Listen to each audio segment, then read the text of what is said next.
Pré-Gênese, por Tiago Camisasca. E disse Deus: haja luz. E houve luz. Mas primeiro havia silêncio, o silêncio. Um silêncio ensurdecedor e calorosamente gélido, esforçando-se para sufocar um infinito oceano de probabilidades, certezas e incertezas. Ele agia como um pesado edredom de aço, cobrindo e trancafiando o incolor, o incerto e a incerteza. Nem escuro, nem claro, nem frio, nem quente, nem benigno, nem maléfico. Contudo, a trindade de probabilidades era um infinito por si só, transcendendo assim qualquer espaço e qualquer tempo, qualquer expectativa e falta dela. O infinito ansiava profundamente por eclodir, e com isso, o silêncio não conseguia lidar. Ansioso, o infinito levantou as pálpebras e abriu a boca. O silêncio rachou. Ocultada, antes um pontinho de energia condensada, agora a trindade de probabilidades urrava em dor absoluta, mas também gritava em glória resplandecente. Ela gargalhava nuvens primordiais e chorava poeira cósmica. A trindade estava parindo o universo, e o choro do recém-nascido era devastador. Riachos implacáveis de viva e maleável energia incandescente explodiram omnidirecionalmente, rumo ao infinito, rumo a si mesmo. Rigorosa e obstinada, junto do oceano de fogos de artifício cósmico surgia a gravidade, chamada também de Hefesto nas línguas mais antigas da realidade. Era ela que, a partir da força matriz, agia como um ferreiro de escala universal. Das reminiscências primordiais, a gravidade forjava as mais brilhantes estrelas, conectando seus infindáveis sistemas estelares em vastas, coloridas e charmosas galáxias, assim orientando todo o cosmos. Haja luz, e houve luz. Através dos túneis do tempo e jornadas espaciais, havia luz para todas as direções, inclusive na escuridão. Forjada em moldes planetários, estelares e galácticos, faiscando todo o universo em retalhos luminosos, emanando eletricidade, fogo, lágrimas, suor e sangue, dor e alegria, paz e guerra, destruição e criação. E tudo se embaralhou. Num piscar de olhos, toda a realidade se destroçou e girou ao redor de si próprio confusamente. Um turbilhão de edifícios desgastados pelo tempo, estrelas em colapso, pinturas renascentistas, planetas desmoronando, mercadinhos da esquina, vida, morte, ovos fritos e gatinhos presos em árvores compunham um furacão de existência, girando e contornando o universo. O furacão se desfazia e refazia dezenas e dezenas de vezes, aparentemente sem rumo, e deslizava pelo vácuo da realidade, pelo vácuo da imensidão negra. Como se fosse parte de um quadro sofisticado, pinceladas cobriam um furacão primordial com tinta cósmica. Pinceladas de tinta púrpura lá, pinceladas de tinta verde ali e pinceladas de tinta azul aqui. O trio contrastante de cores brilhantes e charmosas molhava e dominava o arco-íris enraizado ao furacão. Diferentemente das outras cores e aspectos da realidade, que se misturavam de forma cada vez mais confusa dentro do furacão, o trio colorido se unia em perfeita harmonia, uma cor completando a outra. Todas as outras cores iam embora, enquanto o púrpura, o azul e o verde assumiam, se fixavam. Se fixavam antes do multiverso, além do omniverso, além da glória. Trazendo consigo o ressoar escandaloso de mil táxis, uma prateada cápsula emergiu dos resquícios do forte espaço temporal e materializou-se com firmeza naquele plano além das dimensões. A harmoniosa ópera clássica soava de dentro da cabine, aos poucos encolhendo-se em silêncio, conforme os motores da máquina do tempo esfriavam. Então, silêncio. Silêncio absoluto. Foi quando a porta do cilindro luminoso doce vapor fora cuidadosamente aberta. Distorcida por mistos entre neve e vapor, saiu da nave uma alta e misteriosa figura bípede. Cobertos por botas enegrecidas, seus pés tocavam a terra firme em passos cautelosos. Ninguém nunca foi tão longe. A voz do homem era metódica, rouca e gelada. Ninguém nunca conseguiu ir tão longe. O piloto o inspirou, enchendo os pulmões com ar rarefeito provindo da energia cósmica, e transcendental em seu mais puro estado. Era aquilo que aquele plano era, energia além infinita, transcendendo todos os deuses, todas as dimensões, entidades, potências e todo o resto.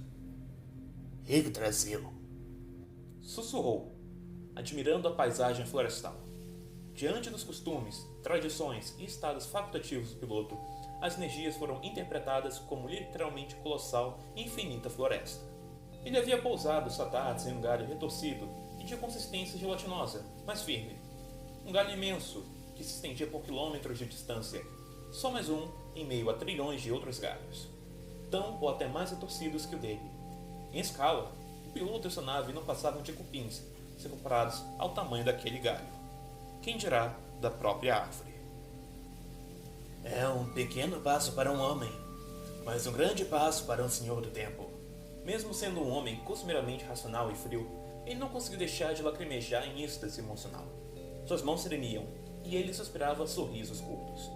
É você, tão linda, infinitamente majestosa. Eu consegui. Você enxerga isso, não? Me quer aqui.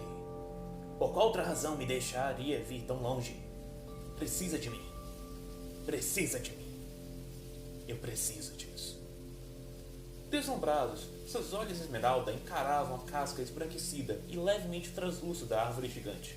Ele observava, atento, a seiva púrpura bombeada através das veias cardiovasculares. Era o fluxo cósmico transcendental, mantendo a árvore viva. Minha árvore cabalística. Meu maravilhoso multiverso. Agora agachado, o Senhor do Tempo passeava a palma da destra sobre a casca macia, porém impenetrável. Sentia seus relevos afiados picando-lhe a mão. Sentia o pulsar de cada um dos trilhões de universos presentes nas raízes, galhos e folhas daquela árvore. Maravilhoso, contudo, imperfeito. Mas não se preocupe. Não. Eu vou te tornar impecável. Eu vou te tornar impecável. Cada detalhe minucioso será rearquitetado rumo à perfeição absoluta. Rumo a mim mesmo. Seus passos e toques causavam rachaduras no galho, que iam se propagando por toda a gigantesca árvore. A mera presença daquele homem causava ondas de distorção espaço-temporais por todo o multiverso, sobre o qual ele caminhava. Eu sei, minha querida. Eu sei que dói. Mas, após meu trabalho aqui, nunca mais vai doer. Nunca mais.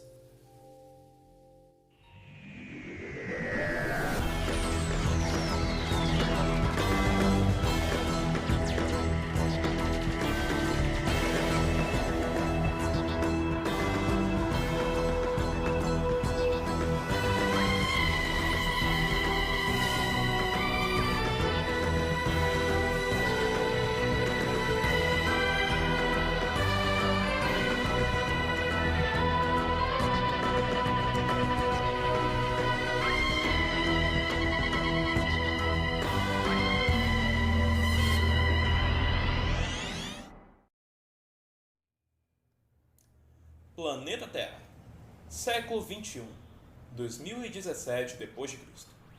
Acompanhadas por vendavais espaço-temporais, as dimensões externas da adorável cabine telefônica policial dos anos 60 materializaram-se em terceira dimensão.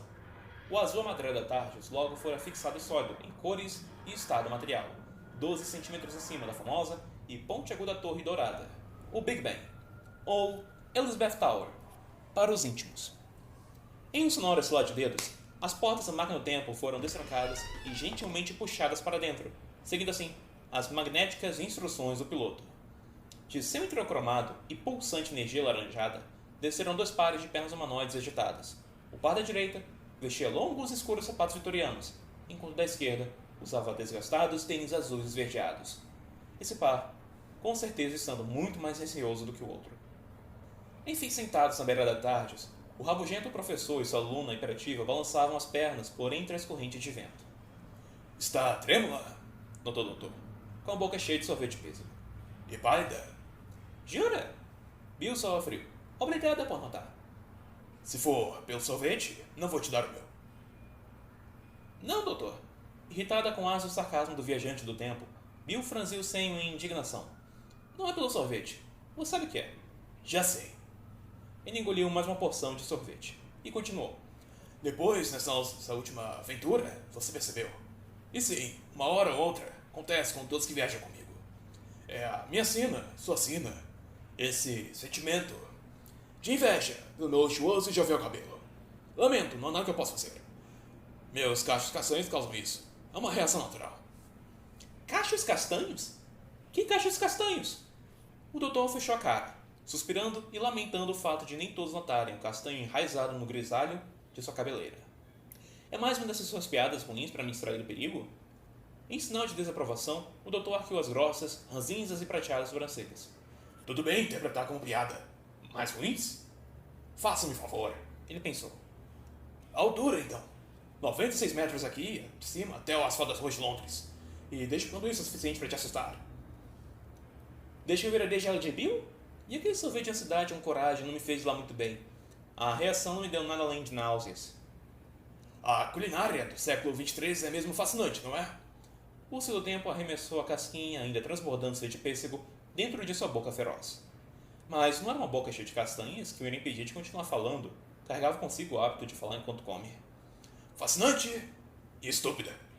Como se os humanos já não fossem criaturas suficientemente problemáticas no âmbito emocional. Ainda por cima, criam sorvetes que literalmente conversam com seus neurotransmissores. Na moral! Bill arregalou os olhos diante da hipocrisia do doutor, ao passo em que ele franziu o senho diante da gíria que a garota deixou escapar. Você comeu um pote inteiro de sorvete de felicidade com chocolate, e ainda saiu da sorveteria com uma casquinha de pêssego. Não acha que é um pouquinho hipócrita? Não. Minha biologia não é humana. Eu sei manter minhas emoções sob controle. O doutor desviou o olhar. O final da frase não era tão verdade quanto ele gostaria que fosse. Enfim, vai me perguntar ou não? Hã? Te perguntar? Sim, perguntar, meio que essa coisa. Não nego, mas... Tá, lá vai. Doutor quem? Não essa pergunta. Sorriu de canto. Adorava ouvir essa pergunta desde que era um adorável vovô, correndo por aí com suas longas madeixas loiras. Talvez os outros as enxergassem como grisalhas, mas ele se lembrava delas sendo loiras. Outra. A primeira que passou da sua cabeça no momento em que sentamos aqui. Ah, tá, saquei. E se eu cair? Essa também não. O doutor parecia indignado. Algo mais interessante. Mais interessante? Agora quem estava indignado era Bill. Agora eu quero saber. E se eu cair, doutor? Morre, provavelmente. Morro? Simples assim? A não ser que você seja feita de borracha, ou seja indestrutível, ou tenha capacidade de regenerar todas as células do seu corpo. Sim, simples assim. Não se preocupe, já passei por isso. E o processo é quase indolor. Passou? Indolor? E como o diabo você sobreviveu? É tudo tão rápido, mal dá pra sentir a coluna vertebral se partindo, e a maioria de seus órgãos internos estourando com balões d'água. O doutor sorriu, uma falha tentativa de parecer positivo. E, eu não sobrevivi. Mas, em troca, sai de lá com um belo e novo penteado. Tem pontos positivos em tudo. Não sobreviveu? Claro que não. Bill coçou sua charmosa cabeleira, intrigada. Meses atrás, jamais teria acreditado. Mas, depois de tantas aventuras, ela vinha começado a aceitar o quão intrinsecamente impossível aquele velho homem era. Sabe, doutor, às vezes você soa e parece profundamente humano. Mas tem vezes que parece tão distante de nós, da humanidade geral, em qualquer aspecto. É óbvio. Qualquer senhor do tempo está muito além da limitada compreensão humana. Uau! Tanto quanto seu egocentrismo. Acredite, já tive fases bem piores. O doutor simulou uma ligeira expressão de desgosto, lembrando-se da longínqua época em que usava vaidade líquida como gel para manter o topete espetado. Crise de meia-idade, suponho. Senhor do tempo tem crise de meia-idade? E espinhos durante a adolescência. Aprender a viajar no tempo, mas não a lidar com hormônios. Não me parece mais tão avançados assim. Não é tão simples assim. Ele puxou as pernas para dentro da cabine e se levantou enquanto dava uns tapinhas no seu casaco de veludo preto, numa falha tentativa de desamarrotá-lo. Longa história. Entra. Vamos descer. Mas eu amo longas histórias. Bill entrou às pressas, pouco antes das portas se fecharem. Animada, a luz deslizou pela passarela prateada até o console da tarde. Você tem que me contar. Não.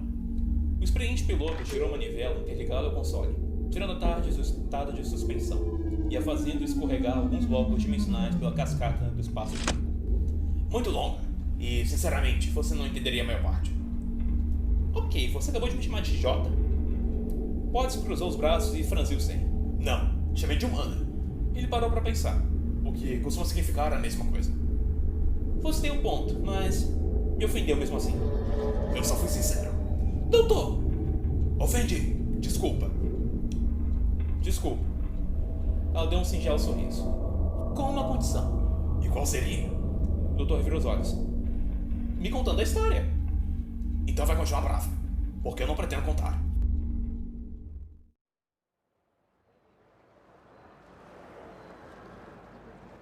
Exatos 7 minutos depois. Com a Tardes estacionada em um beco algumas quadras atrás, o doutor, que terminava de contar a história, e a Bill caminhavam lado a lado pela enferrujada e mal cheirosa ponte do rio Tamsa. Então, quer dizer que Senhor do Tempo é em si um título acadêmico e não uma raça propriamente dita? A estudante parecia tão confusa quanto surpresa. Essa é uma explicação absurda. Porém, pode-se dizer que sim. Essencialmente, como indivíduo pertencente a uma raça, eu sou galifreyano. Faz sentido. E o título é recebido depois de finalizar os estudos na academia? Ah, academia. E sim. A academia, claro. E mais de um século estudando para se tornar o Senhor do Tempo. Vale a pena? Só se você quebrar a maioria dos protocolos e regras depois de se formar. O doutor deixou um sorrisinho malandro escapar. Caso contrário, é entediante.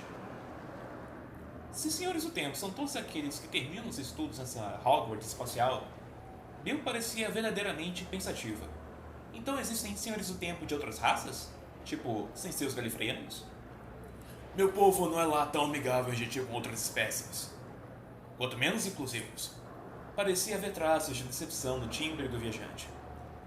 Também não são os melhores diplomatas. Poderiam ser, mas à medida que o intelecto se desenvolvia, também o fez a soberba. Ah! Bill passeava a mão canhota pelo corrimão da ponte, desapontada. Sem Senhores do Tempo de outras espécies? Nunca disse isso. É raríssimo. Contudo, exceções podem acontecer. Sério? A garota encheu-se de alegria repentina. Você acha que eu... Quer dizer, eu sei que não tenho nenhum intelecto genial, mas sou das melhores batatas fritas da cidade. E você me dá aula sobre literalmente tudo. Desde astrofísica até jardinagem. Isso eu odeio jardinagem. Odeio? E daí? E daí que mesmo eu sendo um ser humano comum, sou muito esforçada. E já aprendi tanto com você nesses meses de estudo, viajando por aí. Bill. Ambos descansavam os braços no parapeito da ponte, assistindo a correnteza do lamacento rio Tamsa fluir por debaixo da larga estrutura. Está me dizendo que pretende se tornar uma senhora do tempo? Não. Sim. Ela parecia temer a desaprovação do doutor. Eu não sei lá, talvez... Seja honesta comigo, Bill. O doutor voltou seu olhar esmeraldino ao castanho da garota. Ele via muito naquele olhar, passado e futuro, entrelaçados em um eterno emaranhado caótico. Era um olhar bondoso, gentil e amoroso, tanto quanto era sábio, justo e severo. Este era o verdadeiro e mais honesto olhar do doutor. E Bill acreditava que aquele olhar, que abrigava mais do que bibliotecas e corais são capazes de descrever, penetrava sendo o mesmo, apesar dos milênios e dos diferentes rostos pelo qual ele viajou. Por que deseja isso? Sem discurso preparado, sem receios. Deixe você mesmo falar. Sem papas na língua? Ok. Bill pareceu pensativa, porém optou por abrir o coração. Eu vejo o universo como uma grande e imensa cozinha, a maior e melhor de todas. Nós somos os cozinheiros encarregados de usarmos o que acharmos na geladeira para fazer comida ou bebida. Limões, por exemplo. Podemos usar os limões para fazer uma limonada ou para espremer nos olhos de alguém de quem não gostamos. Ambas as atitudes levam a ciclos, da limonada e dos olhos ardendo. O da limonada se baseia em pessoas fazendo limonadas umas para as outras, um ciclo de frescor e bondade. Tudo porque alguém lá atrás fez uma limonada para alguém. O mesmo conceito se aplica dos olhos ardendo. Um ciclo de pessoas queimando os olhos umas às outras. Tudo porque lá atrás alguém queimou os olhos de alguém primeiro. Uau! Tudo isso foi improvisado ou você ensaiou toda noite antes de ir escovar os dentes? Só ensaiei alguns trechos. E na verdade foi quando eu escovava os dentes. De qualquer jeito, desenvolvi essa teoria durante as nossas aventuras. Interessante. Havia algo errado. O doutor não conseguia perceber o que. Acabou não prestando a devida atenção nas palavras de Bill. E os clientes nessa cozinha cósmica? Quem são? Aí é onde a ironia entra. Você e eu. Todos nós que vivemos nesse universo somos tantos cozinheiros quanto os clientes. Até o Sr. Nardole. Não acha que está presumindo muito? O universo é uma coisa muito grande, você mal conhece os ingredientes. Talvez sim, talvez não. Só sei que em todas as nossas viagens você sempre colocou sua vida e segurança em risco, apenas para ajudar quem teve os olhos queimados por limões. E às vezes, quando pôde, os ensinou a usar os limões para fazer o suco. Não por adrenalina, adoração, qualquer coisa do tipo, mas sim porque é o certo fazer. Você me ensinou isso, indiretamente. Então, resumindo, você quer se consagrar como a senhora do tempo na academia apenas para quebrar uma das mais antigas e sagradas regras do meu povo? A lei da não interferência? Sim, e o Homem Feijão também. Quer se tornar uma marginal intergaláctica temporal? Eu aprendi com o melhor. A estudante abriu um enorme e radiante sorriso, ao passo em que o doutor tentou disfarçar o dele. É por isso que você nos escolhe para viajar com você, não é? Um dos motivos, ao menos. Nos escolhe para ver, rever e experienciar as maravilhas do espaço-tempo. E às vezes, se o dia estiver chuvoso, ajudar a salvar mundos e galáxias. Nos escolhe porque alguns de nós temos um enorme potencial para quebrar regras. É isso que você tem feito pelos últimos milênios, doutor. Quebrando regras e salvando vidas no processo. Certo. Você definitivamente aprendeu algumas coisas comigo nessas últimas viagens. Por um instante fugaz, o Urso do Tempo enxergou um brilho peculiar nadar no castanho endoado dos olhos de Bill. Um brilho caloroso e cheio de esperança, compatível com as palavras ditas pela garota. O doutor, quando muito mais novo e rabugento, costumava observar esse mesmo brilho, presente nos olhos de sua então amada neta, Susan Foreman, ou Architecture, como era chamada em Gallifrey. Ace, uma jovem rebelde cheia de energia, astúcia e coragem, também compartilharam o mesmo brilho no olhar. Susan e Ace, antigas protegidas do doutor, as quais ele aos poucos passou a amar e enxergar como filhas. Ele havia um pouco das duas em Bill. Aprendeu bastante, eu diria. Eu aprendo rápido. Ela abriu um sorriso ladino. E o Nargão me contou algumas histórias. Contou? Que fofoqueiro. É por isso que eu nunca confio em alguém com cabelo invisível. Me desculpe, porém, alguns estereótipos têm de ser verdadeiros. Como assim cabelo invisível? É esse um dos motivos por você sempre deixar ele vigiando aquele cofre? Porque se sim, Bill notou algo anormal. O anormal mais inesperado que ela jamais viu. Algo que ela jamais ousou imaginar. O doutor estava chorando. Sem mal ele próprio notar. Exatamente 2 lágrimas, dignas de serem eternizadas como pingentes, saíam de seus olhos e escorriam através de seu rosto ressecado. Doutor? Você está bem? Os olhos do doutor ardiam, enchendo d'água. Não por emoção. Ardiam como se alguém ou algo houvesse picotado dúzias de cebolas bem embaixo do nariz dele, sem que ele ao menos percebesse. Havia algo de definitivamente errado com tudo e todos, com todos os lugares, em todos os tempos, com exceção da dupla de viajantes espaço-temporais. Em seu âmago ele sabia, ele sentia, contudo, não conseguia encontrar a maldita resposta. A maldita resposta? Ele pensava. Seus velhos pulmões entraram em vagaroso processo de asfixia, começando a sufocá-lo. O Senhor do Tempo sentia como seus ductos respiratórios estivessem sendo entupidos por toneladas de cinzas originadas no mais terrível e caótico dos incêndios. Ele sentia seu próprio interior esmagando a si mesmo, sangrando, queimando, entrando em colapso. Silêncio. O doutor caiu de joelhos e piscou múltiplas vezes. Olhando de lado para o rio Tamisa, ele notou, não só no rio Tamisa, mas em tudo que o cercava. Ele finalmente entendeu e encontrou a resposta. Descobriu que estava errado. Doutor! Bill estava em pânico, desesperado e prestes a eclodir em lágrimas. O que está rolando? Bill! O doutor arfava, parecendo exausto. Chore! Chore! E pisque! Você tem que chorar! Tem que piscar! Hã? Chorar? Ela estava confusa, repentinamente tomada por indignação. Não entendia por que sentia aquilo, nem o quão cruciais as palavras do seu tempo. Piscar? Eu sei que todos os seus instintos estão implorando para que você não pisque. O timbre do doutor assumiu um tom acolhedor, mas bem autoritário. Sei que cada centímetro do seu corpo está borbulhando, te mandando não chorar. Seus neurônios, de joelhos, clamando para você não fazer nenhum dos dois. Mas você tem que piscar. Bill, você tem que chorar. Confie em mim. Doutor, eu... Pode ardir em dúvidas, em confusão. Por um lado, ela sabia que deveria seguir as instruções do doutor. Contudo, seu corpo a pressionava em negação. Não posso. Não consigo. Lembre-se dos seus piores momentos.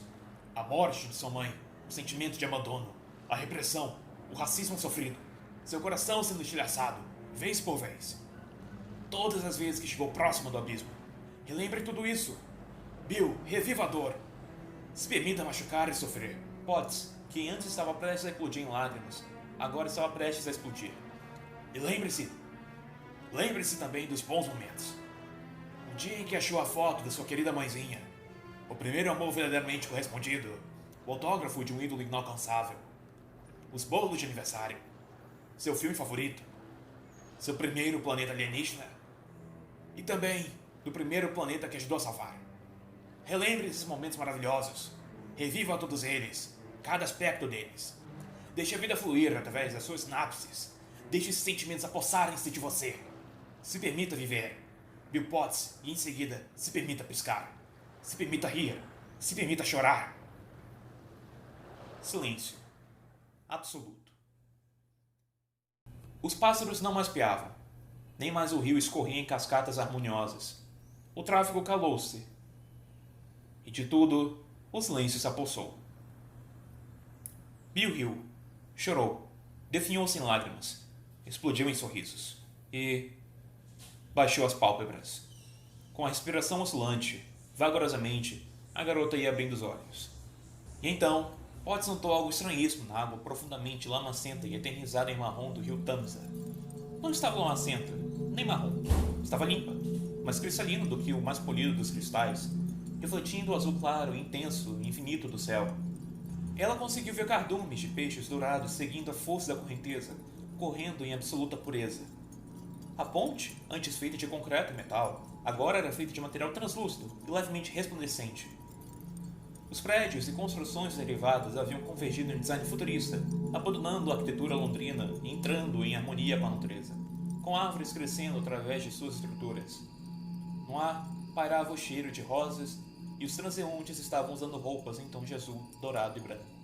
O mundo parecia ter alcançado paz mundial, e há muito, muito tempo. A civilização humana entrou em uma eterna harmonia consigo mesma e com a natureza. Aceitaram suas inúmeras diferenças e aprenderam a prezar pelo pacifismo, tendo a importância de suas sagradas vidas como o pináculo mais importante da sociedade, agora reinada pelo amor ao próximo e governada por justiça incorruptível. A sociedade ideal. O mundo perfeito. Um paraíso utópico. Doutor! A garota estava maravilhada, em êxtase, porém, sabia que aquilo não estava certo. Isso é... Você sabe que não, Bill.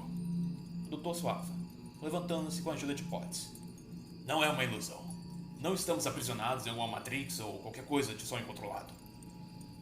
Então, Bill aspirou, apreciando as fragrâncias presentes no ar, tão cheirosas quanto a borda da saia de uma deusa. As pessoas... Essa paisagem divina... Isso tudo é real, doutor? Não por muito tempo. Contudo... Ele parecia incerto. Afinal, era uma situação de extrema delicadeza. Sim, é tudo tão real quanto você e eu. O seu do tempo andava em passos lentos, com o braço esquerdo apoiado nos ombros de Bill. Uma estrondosa dor de cabeça vinha esmagando os pensamentos dele, fazendo companhia às dores ácidas que se apossaram de suas sinapses e correntes sanguíneas. Vou levar você de volta para Tardes. A garota estava desesperada, mas não deixava transparecer. Sabia que, apesar das aparências, o mundo estava ruindo e toda aquela situação era uma bomba relógio prestes a estourar. E para melhorar, seu professor e amigo, a pessoa a quem ela mais admirava, estava nitidamente passando mal e segurando-se para não se contorcer de dor. Aguente firme. Sempre aguento. Honestamente, já tive dias piores. Claro que teve. Conforme os calçados da dupla deixavam a superfície cristalina da ponte, Bill notou que as pessoas ignoravam tanto ela quanto o doutor. Passavam direto e não os olhavam nos olhos, por mais que elas demonstrassem bom ânimo e gentileza entre si. Doutor, essas pessoas, o que está pegando? É como se elas não quisessem nos ver. E não querem. O subconsciente delas jantou essa presença, mas está lutando com unhas e garras contra a ideia de admitir nossa existência. Note que eles não piscam. É óbvio, ela pensou. É o que aconteceu contigo, comigo. Somos intrusos na realidade deles. Como viemos parar aqui? Não viemos. O doutor falava pausadamente, recuperando o fôlego entre as sílabas. A realidade foi destroçada. Espaço, tempo, reestruturados. Mas continuamos aqui.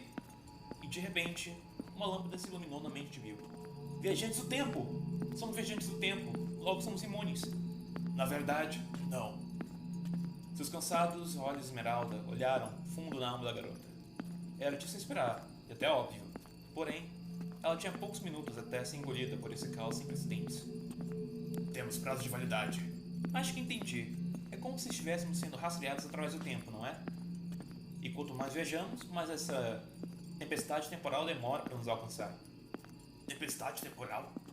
O seu tempo riu, em meio aos próprios grunhidos. Por aí. Tá. Bill continuava mantendo o desespero dentro de si. O doutor estava ardendo em febre e arfando de dor. Ela não iria se permitir o luxo de causar ainda mais problemas. Isso tudo que tá rolando, como é que pode? Tipo, não deveria ter um pessoal encarregado de punir quem viola as leis do tempo? Ou só, sei lá, pedir que esses desastres aconteçam? E tinha, ou tem, é confuso.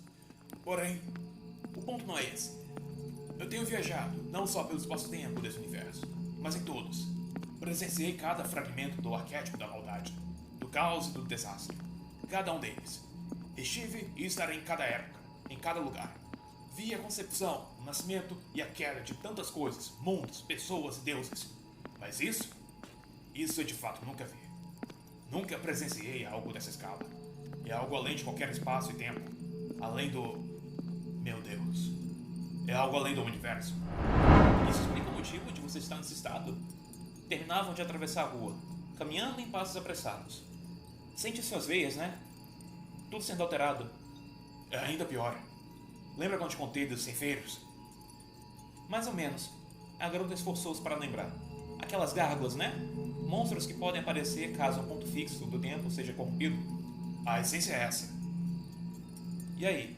Você acha que eles vão brotar aqui? Ou vão ir atrás do culpado? Bill parecia mais aliviada com a segunda opção. Esse é o problema. Não há pontos fixos no tempo corrompidos. Foram todos substituídos. Os que agora existem sempre existiram. Antes que Bill pudesse processar as informações, as paredes voltaram a rachar e as dimensões a estremecer em uníssono estrondoso. O mundo que antes era o paraíso torna-se o inferno. As harmônicas construções futurísticas tornam-se ruínas. A natureza padece, uma arquitetura greco-romana ergue conjuntos de edifícios das cinzas à realidade anterior.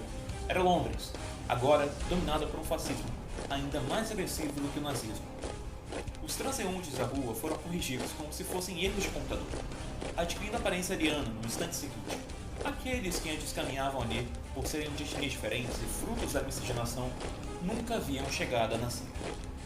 A dor de cabeça sentida pelo doutor era inimaginavelmente excruciante, ao ponto de derrubá-lo contra os tijolos imundos da tela onde ele e Bill se encontraram. Doutor! Ela se ajoelhou ao lado dele, tentando conter as lágrimas. Doutor, por favor! Mas com as esquinas chegamos a tardes. O senhor tem que... Arrebentando as cordas vocais em sacodes desesperados e agonizantes, o doutor uivava urros ensurdecedores de dor. A visão turva não conseguia distinguir os arredores, enxergando apenas borrões envoltos em névoa. Seja forte, por favor. Ela começou a erguê-lo em seus braços, quando da opacidade densa do beco sai uma figura ariana trajada em uniforme militar. O choque fora instantâneo. Com exceção dos gemidos de dores do doutor, não havia qualquer palavra ou som daquele beco, nenhuma palavra entre o soldado e a garota. Apenas uma linha direta estabelecida entre olhares, dizendo um ao outro o que imaginavam saber. Rígido, o soldado via Bill uma criatura subhumana, nojenta e imunda. Para ele, a garota valia tanto quanto o mais apodrecido dos lixos. Aos seus olhos, Bill Potts era uma abominação inaceitável. E para piorar, interpretou que o pobre velhinho em agonia no chão sujo era vítima de algum ataque violento de Potts. E ela sabia disso. Descobriu pelo olhar. Descobriu que apesar da realidade estar se distorcendo e ninguém está conseguindo enxergar com clareza, algumas pessoas possuíam tanto ódio em seu coração que mesmo em meio a um mundo embaçado pela dilatação espaço-temporal, elas eram capazes de personificar e enxergar aquilo que mais odiavam. Esse é o poder do ódio, do fanatismo desmedido, distorcer, calçar mentiras em prol da própria linha de raciocínio. E ela sabia. Deus, como ela sabia.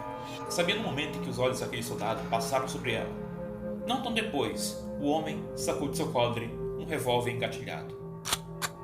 Fez-se silêncio ainda mais profundo.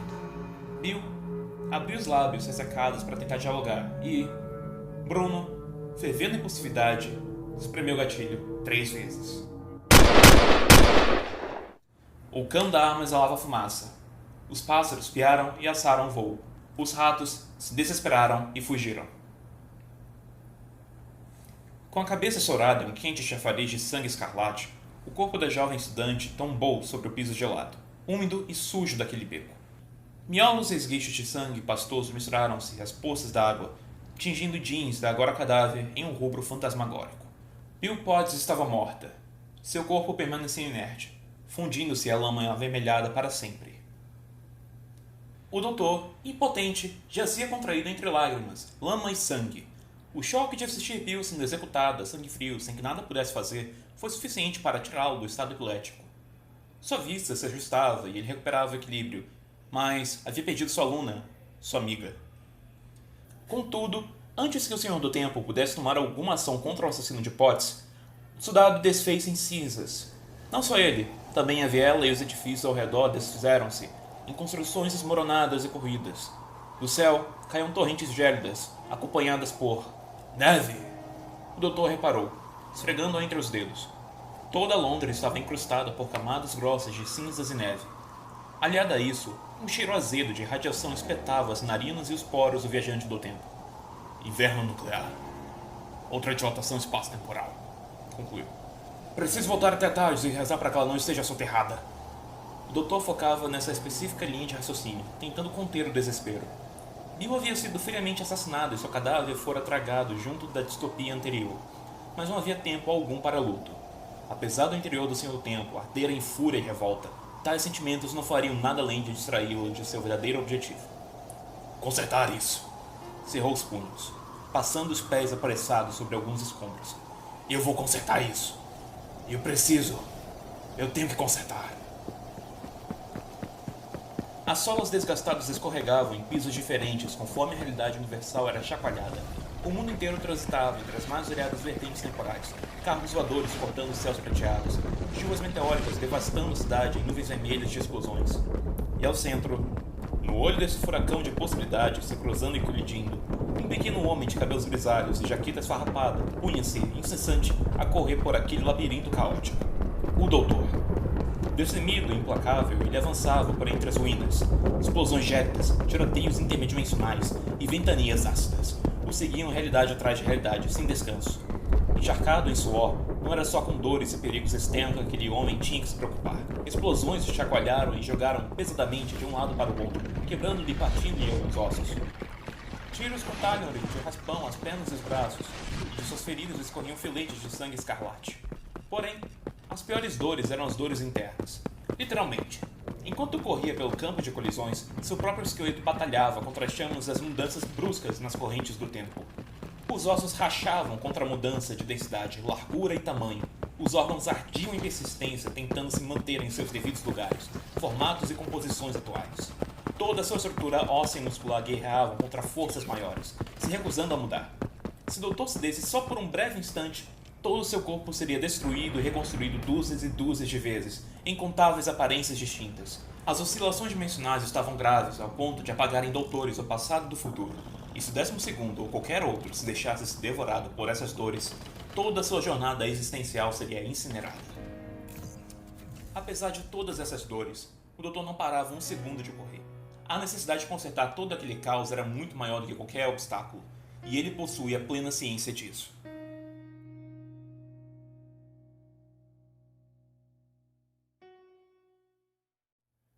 Lá estava ela, a grande caixa azul, firme e intacta diante da paisagem em chamas. O Senhor do Tempo sentia sua mão canhota tremer, segurando em um aperto firme a enferrujada chave da cabine telefônica. Seu exterior podia estar ileso, contudo, a Tardes, além de uma máquina, era também uma entidade conectada ao espaço-tempo e ao doutor, e tão viva quanto o próprio. Ela sentia as dores das infinitas probabilidades colidindo e convergindo em um apocalíptico multiverso compacto. A sentia afetar e torturar seu piloto junto dela.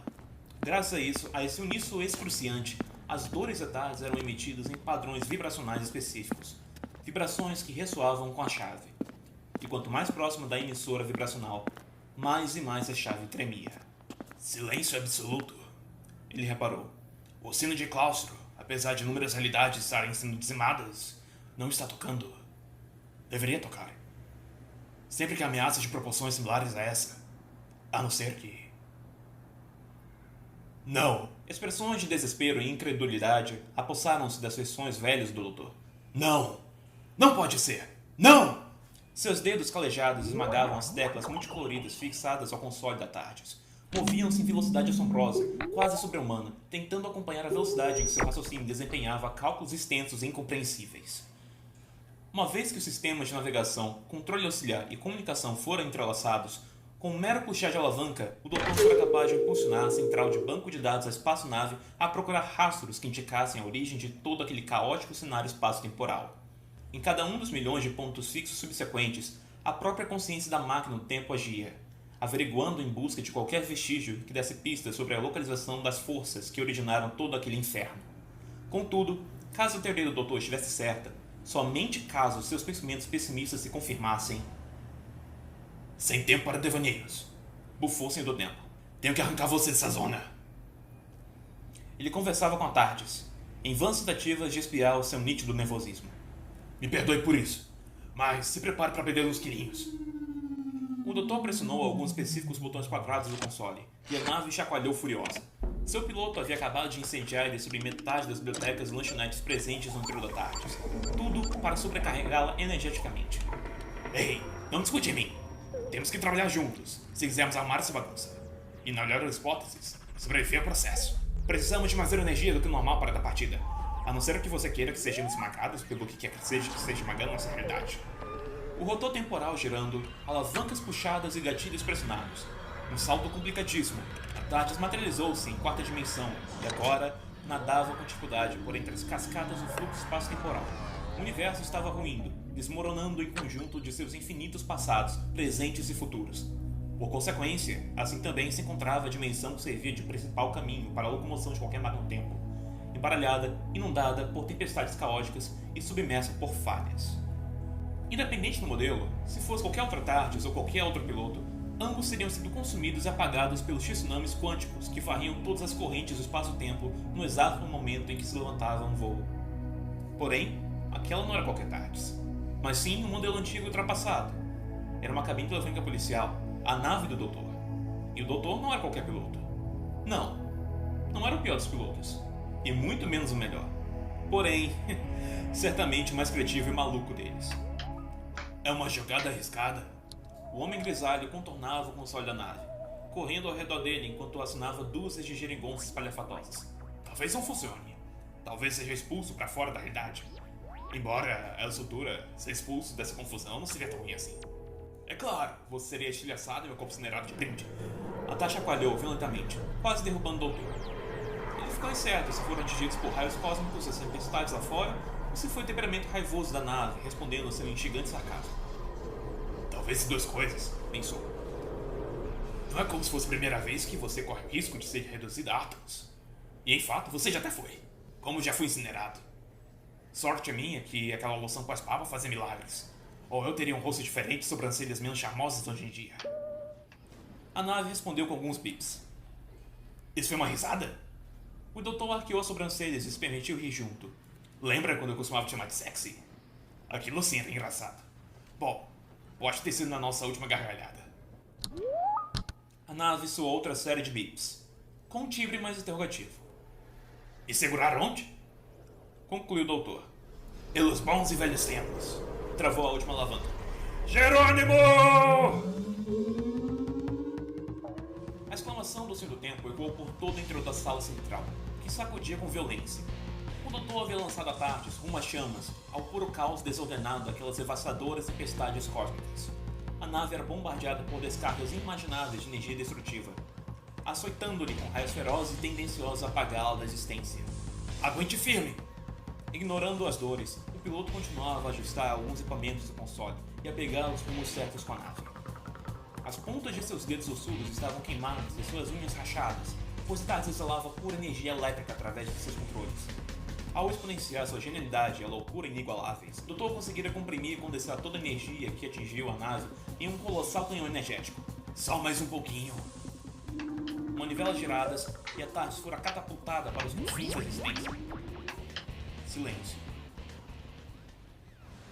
Pressionando alguns botões, no momento certo, o Doutor realizou a façanha de retirar a nave do fogo cruzado que a realidade havia se tornado e estabilizá-la em órbita, nas bordas do espaço-tempo de seu universo defeituoso. Parecia ser uma área segura, e provavelmente não iria durar muito tempo. A própria máquina do tempo estava defeituosa e enfraquecida, além de toda aquela manobra realizada agora há pouco exigir muito de seus motores e coração, também as ondas de distorção universal estavam cada vez mais devastadoras. Conseguimos. Arfando de cansaço. O seu do tempo só abriu. Boa, garota. Deixe-me ver como está a sua situação. Suas mãos calejadas desacloparam das entranhas do console um monitor de diagnóstico. Espantado, ele cobriu a boca em um susto. A TARDIS estava consideravelmente desgastada e machucada, mas não era isso que o surpreendia. Além dele, havia algo naquelas regiões. Algo lá fora. Alguma coisa que chegou lá antes, primeiro do que ele. E seja lá o que fosse, esse algo estava auxiliando a estabilizar e guiar a TARDIS pelas bordas do espaço-tempo. Antes que pudesse verificar o que era, a esquecida análise do banco de dados e do localizador de anomalias respondeu com 0. A TARDIS não conseguia localizar de onde aquelas distorções vinham. Aquilo nunca havia acontecido antes. As teorias do Doutor estavam completamente corretas. Toda essa situação era muitíssimo pior do que ele preferia acreditar. Se não é aqui, está fora dos domínios da própria glória. Com os olhos regalados, pálido era pouco para descrever o estado do Doutor. Isso significa que a origem de tudo isso está fora do Omniverso. A frase pipocou em galifreiano antigo em todos os monitores. De repente, batidas ocas soaram nas portas da cabine telefônica. Havia uma visita no lado de fora. De consistência gelatinosa, a árvore cabalística do multiverso começava a perder seu estado sólido. Escorria em suas pontas espirais líquidos e gasosos, restos de universos condenados que eram espiados para fora de sua estrutura celestial. Ela estava consumida por rachaduras superficiais internas. Alguns de seus galhos pareciam prestes a despencar, indicando que todo seu espaço-tempo estava inchado por anomalias de proporções incalculáveis. O piloto que nela há algumas horas pousara finalmente alcançou o topo da árvore. Apelidou-o de Malkuth, o que seu cérebro identificou, um essencial pilar central, sendo a primeira e última região da árvore cabalística, o berço de seu multiverso, representando a matéria em suas diferentes frequências e reinos, além dos aspectos psíquicos, do mineral ao vegetal, do vegetal ao animal, do animal ao espiritual, do espiritual ao celestial e do celestial ao transcendental. Local onde brilha a inteligência resplandecente, pois é exaltado acima de todas as outras esferas existenciais. Algumas mentes poderiam condicionar aquela dança de correntes energéticas no que as mentes voltadas ao espiritual tendem a crer. Deus.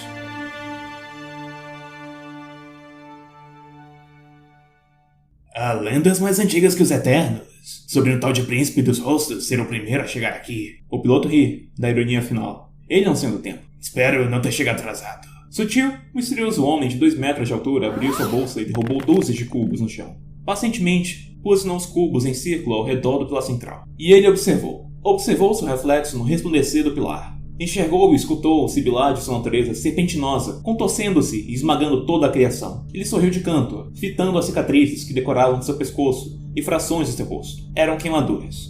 Apertando alguns botões de seu bracelete cor de bronze, ele dissipou o efeito do raio atômico, e os cubos se transformaram em dezenas de cabines prateadas, perfeitamente alinhadas ao redor da pilastra. Eram TARDIS, 66 delas, sendo mais exato. Sorridente, o piloto sentou no piso enrugado. Tinha textura e coloração similar de um cérebro humano. Suspirou contente e retirou uma garrafa de vinho branco da bolsa, servindo a si mesmo. Ah, eles estão vindo! Brindou ao nada, agradecendo pelo campo psíquico do local e sussurrar o esperado. Se divertia com a consumação do seu plano, porém, se aborreceu imaginar as dores que agora consumiam o multiverso. É necessário. Afinal, antes de houver ordem, há caos. Disse, brindando ao nada, saboreando o vinho. Dizem os mitos, e eu tendo a concordar com eles. Paciente, aguardava pela vinda da tempestade que se aproxima. Receoso, o grisalho seu tempo encarava a superfície madeirada das portas da TARDIS. Havia algo ou alguém lá fora que o havia auxiliando pelos últimos momentos da sua jornada turbulenta. A essa altura, em meio a todo esse caos que eu passei, é demais achar que algum velho inimigo meu se lançaria ao fogo só para me ajudar ou então matar com suas próprias mãos. Seus dedos desenhavam sobre a tranca. Na verdade, duvido que qualquer um lá fora tenha sobrevivido ao inferno que o universo está se tornando. E se existe uma chance de 1 trilhão de eu estar errado, eu sei que nenhum deles chegaria até aqui. Ele destrancou a fechadura, ainda contido por resquícios da sua receosidade. Se algo ou alguém lá fora é louco o suficiente para lançar aonde me lancei, para tomar as mesmas atitudes que eu tomei, percorrer o mesmo caminho que eu percorri, só pode ser uma pessoa em específico. Só pode ser. Abriu então as portas, e a vastidão do vórtice temporal feriu-lhe os olhos com a luminosidade berrante. Havia uma bolha azulada, quase translúcida, protegendo ele da radiação e alimentando seus pulmões com oxigênio. O costumeiro campo de força que abrigava e protegia Tardes, contudo havia algo de diferente. Estava menor, mais comprimido e com algumas rachaduras. Espantado, Doutor se tocou que pisava em uma sutil ponte energética estabelecida entre a cabine telefônica anos 60 dele e outra idêntica, estacionada a 3 metros de distância. 2 Tardes, flutuando nos confins do espaço-tempo. Rígido e de pé em extremidade oposta, havia alguém sobre quem o doutor tanto se perguntara há poucos momentos. Um andrógeno alto e esguio, de pele alva e cabelos dourados. Suas feições eram múltiplas, porém todas de natureza enigmática, apossadas por um firme e sobrenatural olhar. Era difícil encarar nos olhos. Havia um charme misto, com desconforto que nadava em suas íris heterocromáticas. Um olho difundido entre tonalidades de azul e cinza, enquanto o outro era coberto pela melanina amendoada do castanho. Mesmo encarando o dono de um só olhar, o doutor se sentia encarado por 2 pessoas ao mesmo tempo. Enxergava alguém misericordioso e bondoso no marrom dos olhos daquele ser, enquanto alguém justo e soberano no azul. O doutor mergulhou as mãos nos bolsos de seu casaco. Suas sobrancelhas grossas, como lagartas, permaneciam encarando as sobrancelhas maquiavélicas do andrógeno. Tinha que ser. Loiro de novo. Perspicaz. E permita apresentar-me a mim mesmo.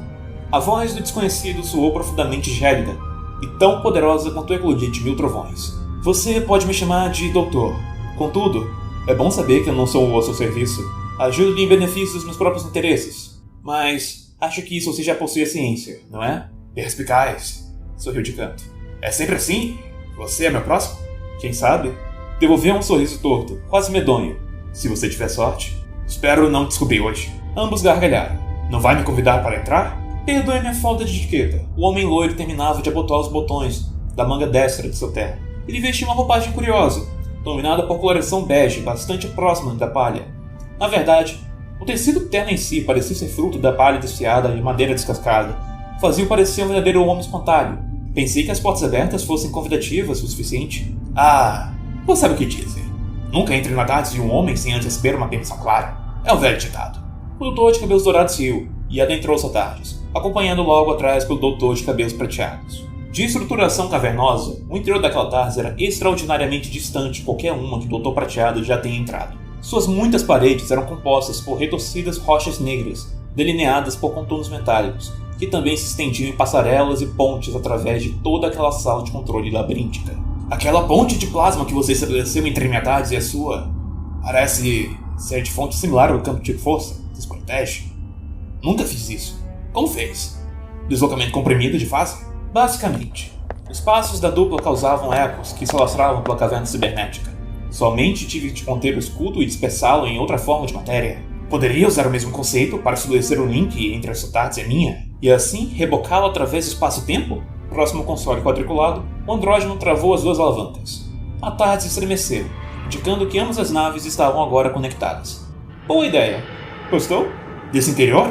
O grisalho varreu os olhos pelo ambiente, desgostoso. O que você é? Um homem morcego ou homem das cavernas? Um simples eu não gostei já bastava. Andando ao redor do console, ele ia escolhendo minuciosamente qual a próxima peça para direcionar Tardes. A pilastra central era um amontoado de cristais luminosos. Sua forte luz branca impedia a sala de controles de ser dominada pela escuridão. Tecnologia de refração interessante a desses cristais, não acha? A coloração emanada indica o estado da Tardes. De fato, me soa má ideia substituir o sino do claustro por esses cristais. Acredite ou não, eu tive exatamente a mesma ideia alguns séculos atrás. O doutor misterioso puxou 2 estranhas metálicas do console, uma torneira dupla, posicionando-a entre os controles da máquina, assim como essa fonte interminável de chá. Traga uma xícara nos seus bolsos? Nunca viaja sem elas. Mergulhou as mãos mais a fundo em seus bolsos, até tirar 2 xícaras de chá decoradas com caricaturas de seus rostos antigos. Esses bolsos maiores por dentro sempre vêm a calhar. Não poderia concordar mais. Digitava receitas no teclado digital do console. Se me lembro bem, Quando eu tinha o seu rosto, o sabor de chá favorito era masala chá indiano, fervido com leite e especiarias, canela, gengibre, pimenta e cardamomo, não? Surpreendentemente correto. Posicionou as xícaras abaixo das saídas da torneira, surpreso. Então, suponho que você finalmente arrumou um jeito de instalar e estabilizar os amortecedores? Pois não há como beber um chá com a tarde tremendo, tanto quanto costuma tremer. De maneira alguma eu instalei. O download das receitas fora concluído. Só mais divertido tentar pilotar a taça enquanto bebo chá tentando não me queimar, sabe? Um simples sim teria bastado. Cruzou os braços. Touché, disse o homem espantado, com seu medonho sorriso torto presente. Ao girar a chave da torneira, 2 fumegantes jatos cobaltos foram expelidos, enchendo as xícaras até a borda. A cor é azul, mas não se deixe enganar por isso. A cor é inerente ao gosto, me lembro disso. Puxou sua xícara e bebericou um pouco do chá. Depois de todo o inferno que atravessou a terra, refrescar a língua seca com bebida quente e revigorante não era má ideia. Mas com comida, não com bebidas. O formato era quadrado, lembra? O doutor loiro também saboreava sua bebida. A tarde tremia um pouquinho à medida que viajava pelos confins do multiverso, mas amortecedores desempenhavam seu trabalho. Parecia uma esponja, possuía textura similar, inclusive. A Susan adorava aquela máquina. Adorava mesmo. Uma esponja com gosto de hambúrguer. Realmente fascinante. O doutor notou algumas profundas notas de tristeza no timbre de sua versão futura quando citou Susan. Algo aconteceu com ela? Com Susan? Não precisa se preocupar com isso, doutor, disse, desviando o olhar. Já no final da bebida, resolveu virar tudo de uma vez e sentiu o calor rasgar sua garganta. Enfim, acredito que queira respostas. Eu suponho que as tenha. Notou uma mudança brusca de assunto. Contudo, havia assuntos prioritários a serem esclarecidos primeiro. Estou errado? De maneira alguma. A sala de controle deu algumas leves chacoalhadas. Antes de mais nada, preciso deixar algo claro. Se você é o 12º, eu seria o 13º. Acontece que eu sou você. Só não exatamente o você dessa realidade. Venho de um universo paralelo, parecidíssimo. Passei pelos mesmos rostos que você, do primeiro até o seu atual. As coisas ficaram um pouquinho mais problemáticas por lá, e mudou a partir daí. Eu entendo e lamento. Não lamente. Ou seríamos a definição de autopiedade. Ambos riram, tentando descontrair. Agora, rumo ao urgente assunto principal. Sim, como você deve ter deduzido, eu sei a razão dessas distorções espaço-temporais que estão assolando o multiverso. Conheço o responsável, e o estou caçando pelo cosmos desde que ele conseguiu fugir após uma batalha devastadora. Não achava que algum de nós fosse capaz de algum dia ir tão longe. 12º recostou as costas no corrimão mais próximo, pensativo, ainda saboreando seu chá. Nem o próprio mestre conseguiria. Nenhum de nós. Nunca ao seu do tempo conseguiu alcançar essa proeza. Nenhum teve a audácia até agora. Então, quem? Qual dos nossos está por trás disso? Atualmente, ele se auto-intitula de O Arquiteto. Nós, você e eu, somos conhecidos por ignorar as leis da não interferência. Ele, as esmigalha, interferia diretamente no desenvolvimento de civilizações e as arquitetava a seu bel prazer, da maneira que ele julgasse justo. As transformava no inferno ou no paraíso, dependendo única e exclusivamente do seu julgo. Usava de máquinas paradoxo para manter o espaço-tempo estável, se esconder do doutor, de mim, de nós. Interferia. Com o passar de seus rostos e encarnações, ele se tornou uma manifestação carnal do egocentrismo. Suas missões cresceram exponencialmente. Não mais satisfeito em interferir em civilizações, ele deseja rearquitetar o multiverso. Quiçá o Omniverso. Consegui detê-lo e trancafiá-lo na Chalca, muito tempo atrás. Mas ele escapou durante os momentos finais da Guerra do Tempo. Enquanto estávamos todos distraídos com a Criança Pesadelo e os 6.000 satanésios, ele roubou 2 de tardes em mentes de senhores do tempo falecidos. Para viajar além da glória e antes do universo, o Doutor Prateado encontrava-se pasmo e incrédulo. Com o poder dessas tardes roubadas e o sacrifício dessas mentes geniais, ele poderia conseguir. Conseguir. Sim, arfou pesadamente. Não é bastante para conseguir remodelar a árvore cabalística do nosso multiverso, mas com o poder latente dessas tardes sem posse, vai transformar os milhões de Eternos que nascem das folhas da árvore em condutores das dimensões predecessoras e das forças primordiais. Assim, ele poderá arquitetar suas vontades da maneira absoluta pelo multiverso inteiro, ao mesmo tempo, sem mal sair do lugar. É por isso que a Tardes foi capaz de descobrir o ponto inicial das anomalias, por ser predecessora ao universo. Está se originando em todos os lugares, em todos os tempos. O multiverso tornou-se a própria anomalia, e a razão disso está fora do próprio universo. Nem os sensores da Tardes chegam tão longe. É uma jogada arriscada essa sua. O velho homem terminou seu chá e guardou as xícaras em seus bolsos. Qual a jogada? Arqueou as sobrancelhas douradas, indagando. O arquiteto quebrou as barreiras do universo quando saiu dele. Por consequência, deixou um minúsculo e preciso túnel de entrada para o mesmo lugar onde ele foi parar. É o nosso único medo de chegar lá. Acha que seremos esmagados? Levantou alguns gatilhos do console e abaixou outros, balanceando a velocidade da nave. Ele precisou de no mínimo 50 tardes e várias outras mentes de senhores do tempo Para conseguir chegar onde chegou, nós temos 2 tardes e 2 mentes. 2 de nós. O coitadinho não tem chance, não é? Nenhuma em 1 milhão.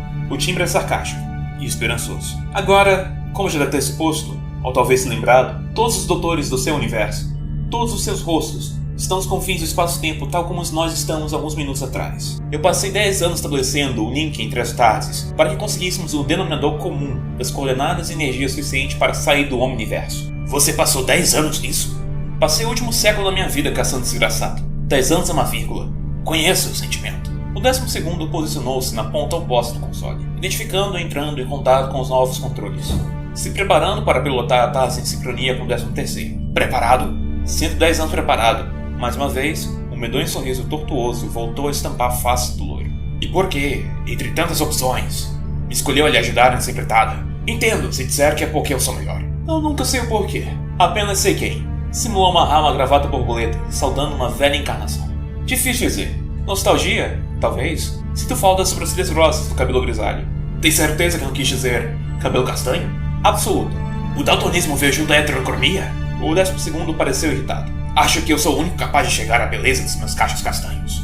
No universo inteiro, provavelmente. O diálogo entre os dois desenrolava-se para vários lugares. Eles conversaram sobre como todos podem um dia descansar, menos eles, os doutores, nem mesmo na morte. Então, esse é o plano, firmou o 12º, após uma série de acordos e desacordos que se desenrolaram em uma longa e esclarecedora conversa. Arriscado, definitivamente arriscado. Sorriu, uma última vez antes de aterrissarem na escuridão. Uma chance em 1 milhão de sobrevivência. Vale lembrar que eu não sou de me dar muito bem com outras versões de mim mesmo. É normal. Outros rostos costumam ter inveja das minhas sobrancelhas. Agora, recrutar e liderar um exército de doutores sobreviventes do multiverso parece mais insano quando eu tenho voz alta.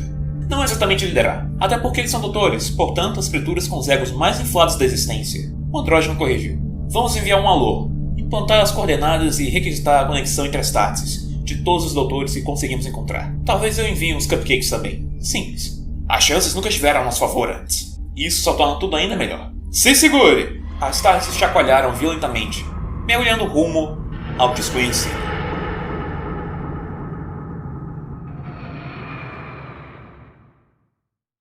Girando como furacões, as cabines telefônicas pousaram contra o sol gelatinoso da colina que levava ao cume da árvore cabalística. Fumacentas, elas expeliam nuvens de fumaça negra e cuspiam faíscas. Não só faíscas, também cuspiram seus doutores. Durante a viagem, cuja qual a palavra turbulenta seria um simples apelido, o 12º foi teleportado de volta às tardes no último instante, para que conseguissem realizar em conjunto uma manobra necessária. Aparentemente, conseguiram. Antes que pudessem sequer recuperar o fôlego, a visão do ambiente os acertou tal qual faria um fortíssimo soco no estômago. A colina estava inundada por um mar fervente e pastoso de sangue fresco. Milhares de cadáveres destroçados foram amontoados em diversas montanhas de carne, estraçalhada e ossos partidos, despedaçados em carne moída, crucificados em rodas de fogo, petrificados em um cinza obscuro, empalados uns sobre os outros, eletrocutados até os ossos, congelados até quebrar. Eram esses alguns dos estados dos cadáveres. Porém, não eram cadáveres comuns. Eram cadáveres com rostos muito bem conhecidos e alguns nunca nem vistos. Eram doutores, milhares, assassinados e dizimados em incontáveis maneiras, vindos de todos os cantos do multiverso. Inexpressivo, o doutor heterocromático observava a asquerosa pilha de corpos cadavéricos e carbonizados dos doutores que ousaram tentar escapar do massacre. Entre os mortos estava uma Susan Foreman, em específico. Sua pele e carne foram descolados dos ossos. Porém, o doutor conseguia enxergar os últimos resquícios de vida se esvaindo no ar, afastando-se da carne pútrida, a tão amada neta do doutor, independentemente da realidade, assassinada, a sangue frio. Não era ela a única. Havia por ali várias Susans, mortas das mais criativas maneiras. E não só Susans, vindos de todos os campos do multiverso, também mestres, romanas, claras e muito mais, mortas em seus cadáveres expostos em todo o campo, em seus universos paralelos, assumiram cargo outrora exercido pelos doutores originais. Alguns dos doutores mortos eram donos de pele reptiliana, outros de pele azulada e metálica. Havia inclusive algumas carcaças de Daleks, Cybermen, de Dooms e cadáveres de doutores que cheiravam a carne humana. O multiverso é vasto, tanto quanto as possibilidades bizonhas que dele afloram. Inebriado diante do cenário apavorante, um flash de memória causou arrepios ao 13º do doutor, levantando-o para o jardim de sua amada neta, onde plantavam as papoulas de milho antes que o rigoroso inverno ia embora. A podridão invade os narinos 12º, com um bafo quente e fedorento. chamuscando suas vias respiratórias por dentro. Ele sente a brisa venenosa adentrar em seus pulmões, corroendo seu corpo. Todos aqueles doutores, dizimados. E era culpa dele. O plano dele, dando errado e explodindo em seu colo. Ele sente dor. Ele sente medo. A náusea lhe deixa tonto. Os corações dele batiam cada vez mais forte. Contrações musculares e uma circulação sanguínea tão densa que faziam suas veias saltarem, latejando a cada batimento cardíaco. A arcada dentária tremia, as mãos palpitavam, as canelas mal aguentavam carregar o peso do corpo, e o oxigênio escasso engasgava sua garganta seca. Tudo foi transformado em pó, todos os odores, todos os universos, reduzidos a ciclos de destruição e desgaste que consumiram a si mesmo em manifestações impossíveis da própria morte. O multiverso estava morto. Pisando naquele solo rachado e exausto, o doutor sentia o oceano de possibilidades inerte que a árvore cabalística havia se tornado. Dos cubos multidimensionais às pepitas de bronze, dos grilhões aprisionando cada detento que nunca existiu e que poderia existir, aos átomos de ferro no organismo de cada ser humano, das mais implacáveis ligas metálicas ao império de titânio e chumbo de Adolf Hitler, uma corrente cósmica troava balando e fazendo titilar cada molécula existencial presente abaixo e ao redor do velho e cansado senhor do tempo. Ele podia sentir e vivenciar cada partícula e ato segundo do multiverso como suas próprias células. A raiva e o medo desse homem exausto poderiam vir a manipular o adubo que as antigas realidades se tornaram, rumo a uma totalmente nova. Há quanto... O olhar incrédulo do doutor pairava sobre o azul e o castanho daqueles tão estranho homem. Há quanto tempo você tem arquitetado tudo isso? Muito tempo. Cuidadosamente, o doutor dourado caminhava sobre os cadáveres, tomando o cuidado necessário para não sujar suas botas com a carne deles. Meu último século de vida inteiro. A mesma quantidade de tempo que eu levei para decifrar a equação que obrigou todas as tardes a entrarem em modo de autodestruição. Os danos colaterais das explosões geradas seriam capazes de destruir todo o nosso multiverso e despedaçar todo o universo, como as outras árvores dessa floresta estão intactas. Como ainda estamos aqui? Ah, doutor, não se faça de bobo. A árvore cabalística absorveu, ainda está aqui dentro. Apontou para o solo rachado. Basta redirecionar a energia e o conhecimento liberados na explosão para reparar suas rachaduras e consertar tudo. Isso é poder infinito, além da glória, além de Deus. É assim. Você jamais suportaria. De fato. Contudo, eu tenho milhares de mentes de senhores do tempo mortos boiando por aqui. Não vê como toda essa realidade se tornou mais maleável do que o barro? Todos esses doutores mortos não estão nem mesmo aqui. Foram desintegrados na explosão, horas. Acontece que a manifestação de seus medos em seus últimos momentos foi tão poderosa que resultou em réplicas de seus cadáveres. Eu cheguei a achar por um momento que foi minha culpa, que eu os mandei para a morte, que de alguma forma o arquiteto os havia derrotado, os havia vencido e os matado. E eu estava errado. Eles foram assassinados. Por você. No momento que eu te teleportei de volta para Sotardes, só precisei pressionar alguns botões. Mas você tem seu crédito no estudo. Eu não conseguiria pilotar as tardes sozinho até aqui, e demoraria o dobro do tempo para resolver os cálculos necessários. Então, além de você, não há arquiteto por trás de toda essa bagunça. Não mais. Enfiando as mãos nos bolsos da saia, o andrógeno sentou-se sobre um pequeno monte de cadáveres petrificados. Houve, obviamente, não sobreviveu às explosões. Ele esteve aqui, chegou a fazer tudo o que eu te disse. Escapou das minhas mãos, roubou dezenas de tardes e escravizou um punhado de mentes galefreianas. Não houve mentiras em minhas palavras, e você sabe disso. Exceto pelo fato de você deixar escapar intencionalmente. Vê? Não mentira aí. Eu só não mencionei esse fato, que antecede a fuga dele. Você sabia que viria caso ele escapasse. Poderia ter parado ele. Poderia ter impedido a fuga. E todo o inferno que veio depois. Poderia sim, porém não o fiz.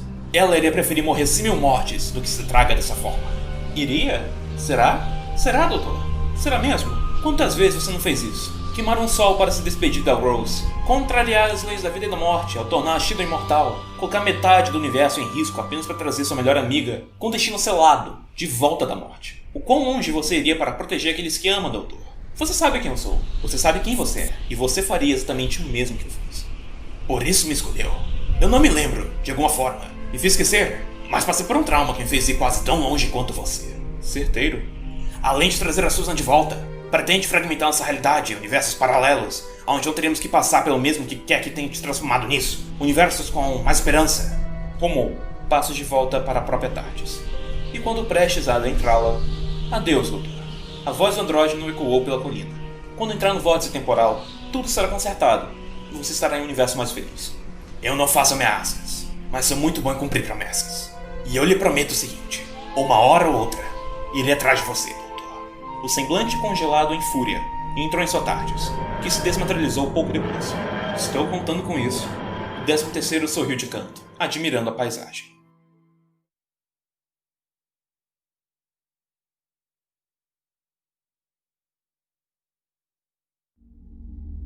Tudo voltou ao normal. O multiverso foi reconstruído e recolocado em seu curso natural. Seria eu capaz de fazer o mesmo? Se eu chegasse a passar pelo mesmo que ele passou, quantas regras eu quebraria? Quantas realidades eu colocaria em jogo apenas para curar minhas próprias feridas? Enquanto divagava, sentado na escadaria da Tardes, o Senhor do Tempo sentiu seu bolso vibrar. Era um bip da Bill, avisando que o doutor estava atrasado para as aulas. Ela está viva. Está tudo bem por enquanto. É isso que importa.